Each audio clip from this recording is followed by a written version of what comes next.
इस लड़की का नाम अक्मी है। वो याकुजा के ताकतवर गैंग की आखिरी बकी नेजल है। वो यूएस तलवार की मालिक है जो बुरी रूह को कैद करती है, जो तेका खानदान के खजानों में से एक है। लेकिन अक्मी को अपने ताकतवर खानदान के बारे में जापान में कुछ भी याद नहीं है। 20 साल पहले तेका खानदान याकुजा की सबसे बड़ी ताकत था, इसलिए उनके बहुत सारे दुश्मन थे। जब पूरा खानदान एक फैमिली फोटो के लिए इकट्ठा हो रहा था, एक गोली उड़कर आई और फोटोग्राफर की जान ले गई। बाघ ही उठने लगे। अंदर और बाहर के दुश्मनों ने मिलकर पूरे तेका खानदान को तबाह करने की साजिश की। इस अफरा तफरी के मंजर में छोटी शहजादी को उसका चाचा उठाकर भाग गया ताकि वो बच जाए। उसका भाई इतना खुशनसीब नहीं था। वो टेबल के नीचे छुप गया और अपनी माँ के लाश के पास से रेंगता हुआ निकला, लेकिन दुश्मन ने उस ढूंढ कर मार दिया। 20 साल बाद ब्राजील में वो शख्स जो तेका खानदान को खत्म करने के लिए रखा गया था, लंबी रिकवरी के बाद जागा, लेकिन उसकी याददाश्त चली गई थी। वो नहीं याद कर सकता था कि वो कौन है या वो वहाँ क्यों है, मगर उसकी जिस्मानी ताकत अब भी जबरदस्त थी। कई डॉक्टरों को मिलकर उस बेहोश करना पड़ा। इस आदमी का नाम शिरो है।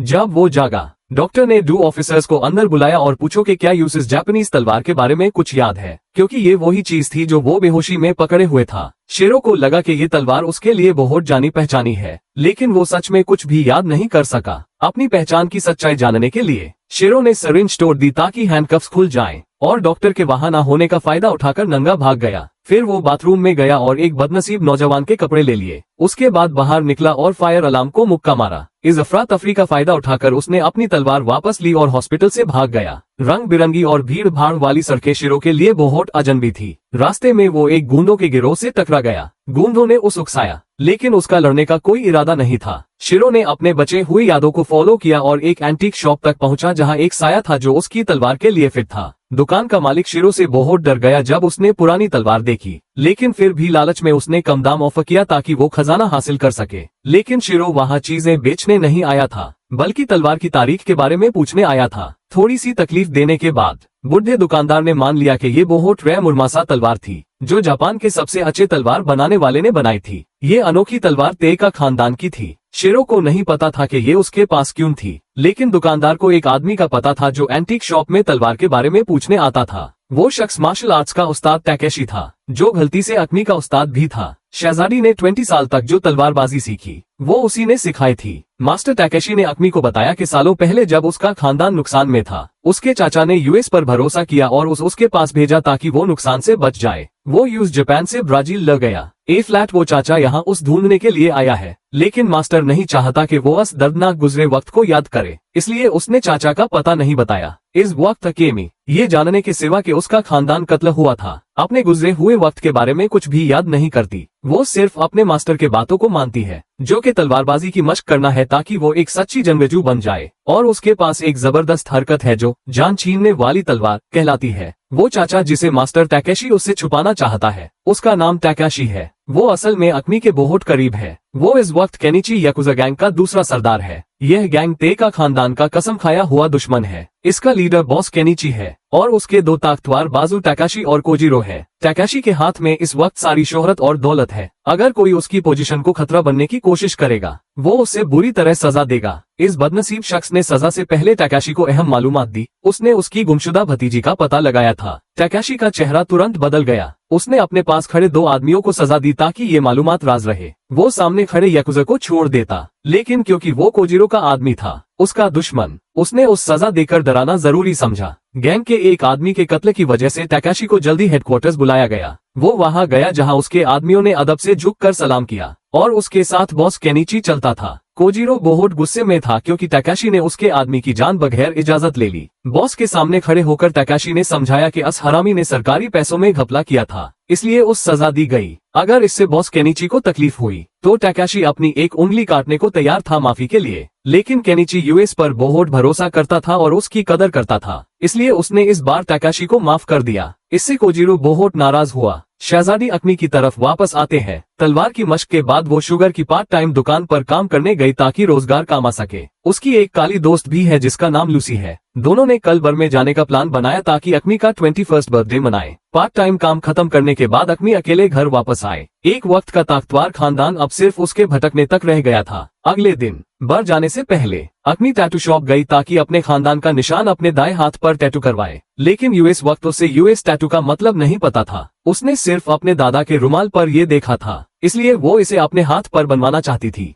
फिर अक्मी लूसी के साथ बर में मजा करने गई। बर में कुछ गूंडे भी जो शिरो से टकराए थे। अपना बर्थडे मानने के लिए अक्मी स्टेज पर गई और एक गीत गाया। गैर तवक्को तौर पर उसने एक चिनालबाज वालिस का ध्यान खींच लिया। वो स्टेज पर अक्मी के पास गया और उससे बहुत बदतमीजी से बात की। हालांकि वो बहुत परेशान थी। उसने खुद को रोकने की कोशिश की, लेकिन जब वालिस ने अक्मी के नए टैटू को छुआ, वो पूरी तरह गुस्से में आ गई। नीचे खड़े गूंडे डरे नहीं, बल्कि वालिस को हौसला देते रहे। उसने अक्मी का पीछा किया और उसके मुंह पर लात खाए। अक्मी ने जल्दी से क्यू स्टिक को हथियार बनाया। इस लड़ाई की वजह से सिक्योरिटी गार्ड को बंदूक निकलनी पड़ी ताकि बीच बचाव करे। इसके शुक्रिया अक्मी घर वापस सुरक्षित पहुंची। फिर वो अपने दादा के ऑल्टर के पास गई और बताया कि वो 21 साल की हो गई है और उसने वही तस्वीर टैटू करवाई जो उसके दादा के पास थी। हालांकि उसे उसका मतलब नहीं पता था। अगर उसका खानदान जिंदा होता तो कितना अच्छा होता। अगली सुबह शिरो ने एंटीक शॉप के मालिक से दिया हुआ पता ढूंढ लिया। ये अक्मी का अपार्टमेंट बिल्डिंग था। वो एलिवेटर में चढ़ा ताकि उसका घर ढूंढे, लेकिन कोई नहीं दिखा क्योंकि अक्मी सुबह जल्दी निकल चुकी थी। शाम को तकाशी ने भी पिछले दिन याकुजा से दिया हुआ पता फॉलो किया ताकि वहां पहुंचे। इस वक्त अक्मी काम से वापस आई और पिछले दिन के 3 गुंडों ने उसका पीछा किया। वो तेजी से दरवाजा तोड़कर अंदर घुस गए। पुलिस को कॉल करने वाले फोन को तोड़ दिया। एक के पास बंदूक थी और उसने अक्मी का पीछा किया। दूसरा एलिवेटर से ऊपर गया मदद के लिए।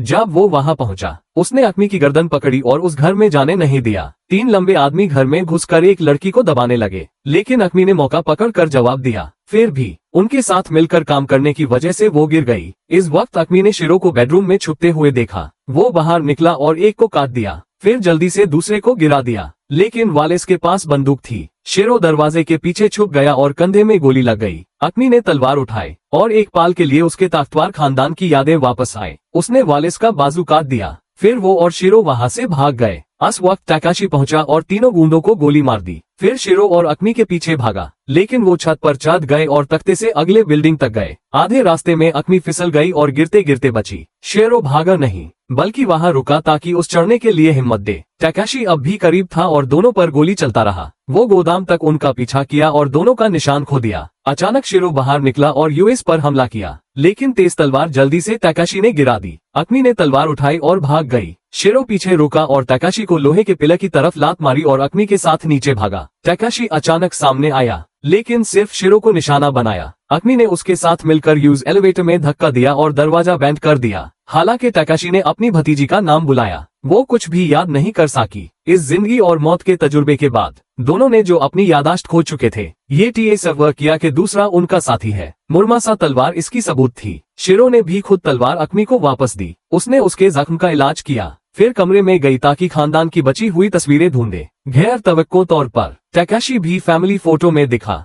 जब मास्टर तकाशी वापस आया, उसने अक्मी के सवालों का जवाब नहीं दिया कि फोटो में ये शख्स कौन था, बल्कि सिर्फ यूएस कीमती तलवार पर तवज्जो दी जो वो ढूंढ रहा था। फिर उसने तलवार अक्मी को वापस दी। ए फ्लैट से मास्टर उसके साथ नहीं रहेगा। तलवार ने खुद उसे ढूंढ लिया था, इसलिए अब उसका वक्त था अपना मिशन पूरा करने का। मिसेस सुगाहारा अकेमी को मुफीद मालूमात देगी। ये सुनते ही वो तुरंत अपनी बॉस को ढूंढने गई। ये देख कर के वक्त आ गया था। सुगाहारा ने अक्मी को एक घर का पता दिया और कहा कि वहां जाए। वो जगह उसके सवालों के जवाब देगी जो वो सोच रही थी। अक्मी ने जल्दी से यूएस रात के करीबी ट्रेन में चढ़ गई। अपने खानदान की तस्वीर देखकर वो थक कर सो गई। जब वो जागी, उसने शिरो को अपने पास देखा। इसी वक्त कोजीरो ने अक्मी का घर ढूंढ लिया था। उसने वहां के मुहक्किका की जान ले ली और अक्मी की तस्वीर उठा ली। कोजीरो ने तसव्वुर किया कि वो वजह थी जिसके लिए तकाशी ने गैंग से गद्दारी की। अगली सुबह अक्मी और शिरो एक धुंध भरी जमीन पर पहुंचे। वहां सिर्फ एक पुराना घर था। अंदर 2 बुढ़े आदमी जो एजेनबोंग के आने का स्वागत नहीं करते थे,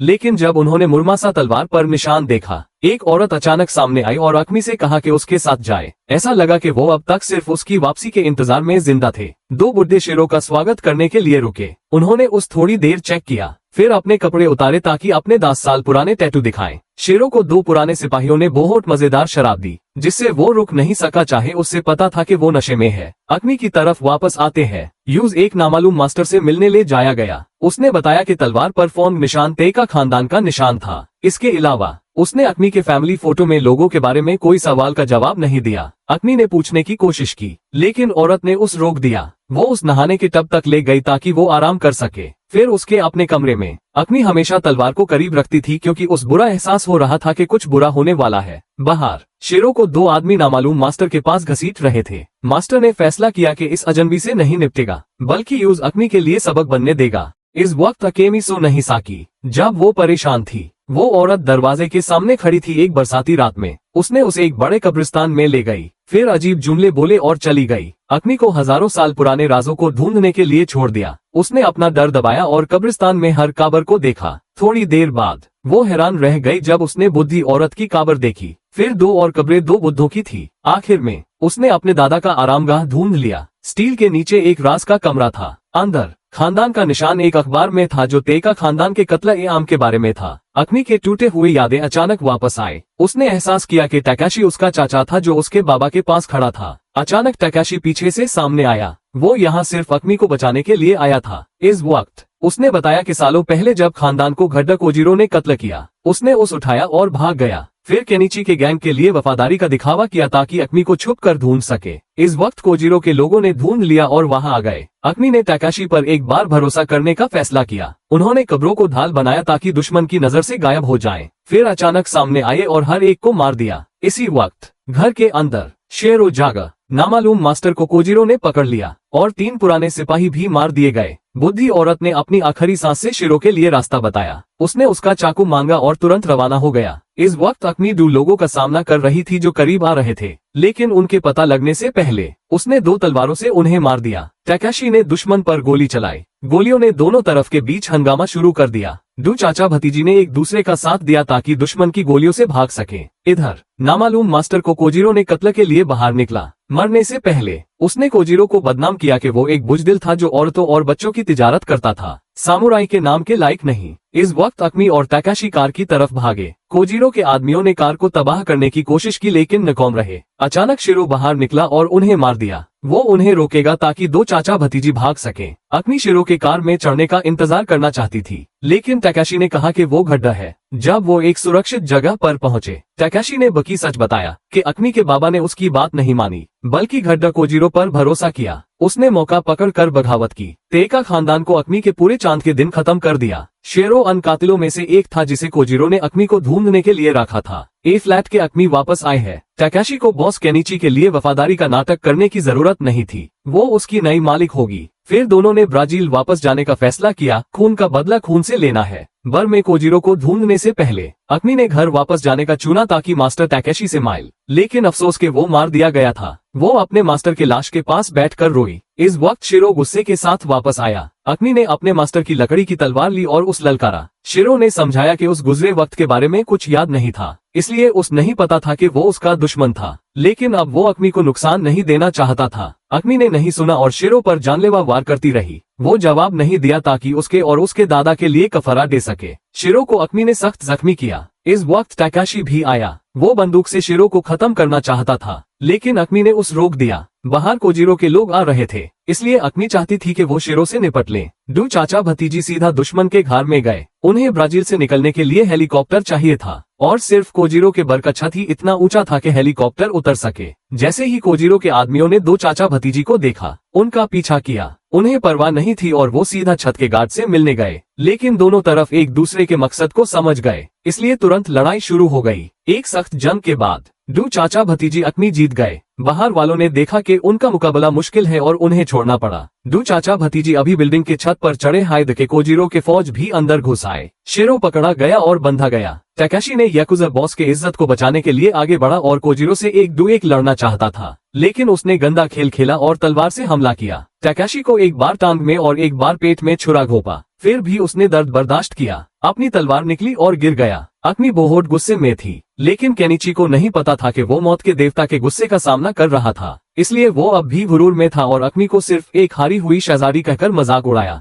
ये सुनते ही शेरो ने जवाबी हमला किया। चाहे उसके हाथ बंधे हुए थे, वो 2 आदमियों से निपट सकता था ताकि अग्नि को इंसाफ की लड़ाई मिल सके। ए फ्लैट मैदान ए जंग में सिर्फ अग्नि और कोजिरो थे। उसने अपनी कमीज उतरी ताकि अपने टैटू दिखाए। अग्नि ने चीख कर लड़ाई शुरू की। दोनों तलवार चलने में बहुत माहिर थे। कोजिरो ने जल्दी से अग्नि के बाजू को जख्मी किया। दूसरी बार जब वो लड़ा, वो एक हवा के झोंके की तरह एक दूसरे के पास से गुजरे, लेकिन अग्नि को पेट पर एक घाव मिला। ये देखकर कोजिरो ने नफरत से हंसा, लेकिन उस नहीं पता था कि उसने अग्नि की जान छीनने वाली तलवार खाली थी। फिर अग्नि ने मुरमासा तलवार को मजबूत पकड़ा और घूमकर कोजिरो का सर काट दिया। आखिर में ये जीत तेका खानदान की शहजादी की थी। अग्नि शेरो के पास गई। अब से वो उस अपना गुलाम बनकर अदा करेगा। फिर हेलीकॉप्टर आया और दोनों को ले गया। फिल्म यहाँ खत्म होती है। अगर आपको ये दिलचस्प और अट्रैक्टिव लगा तो हमें लाइक करना और चैनल को सब्सक्राइब करना ना भूलिए।